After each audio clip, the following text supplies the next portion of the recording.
Hi, and welcome back to our learning of Mishnah on Shabbat. We're beginning chapter 7, and this starts with a really interesting, large general principle, one that has to do with how we think about errors and the atonement necessary for errors made on Shabbat.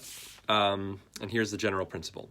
Klal gadol amru b'Shabbat. A major rule was stated by the sages concerning Shabbat.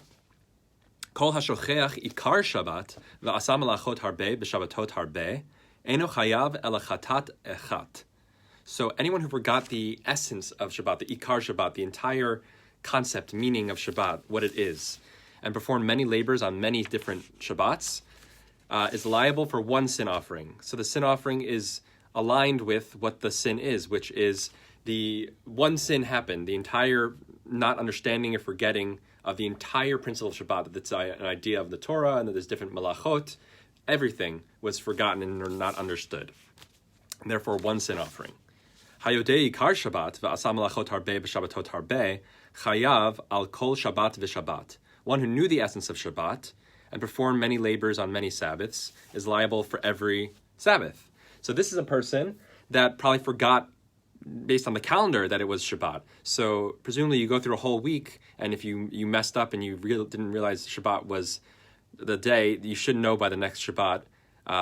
You should line yourself back up with the calendar. And therefore, each unit, each Shabbat itself, is their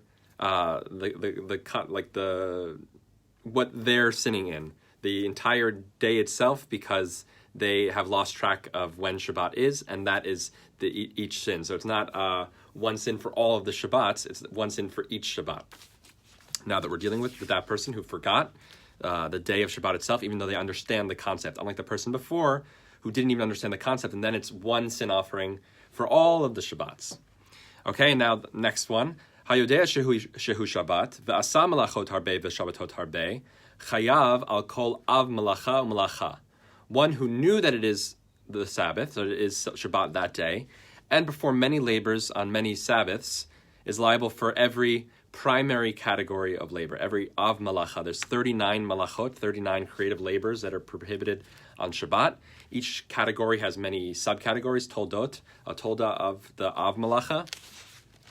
So here it's saying that this person knew that it was Shabbat, they understand the concept of Shabbat, but they forgot about the specifics of a given malacha, and they did that one, and therefore for every category they have to offer, they would have a sin offering. Okay, and then finally, ha'osei malachot harbe me'ein malacha echat, eno chayav ela chatat echat.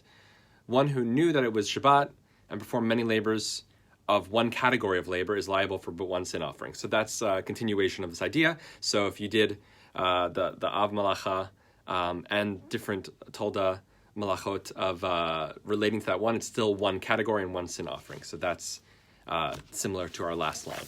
Okay, so an interesting principle, thinking about, is it the entire conception of Shabbat?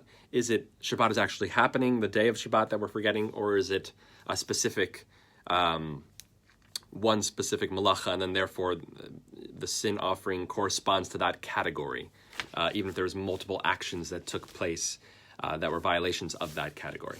Okay, great. We'll continue learning chapter 7 next week. Okay, all the best. Bye.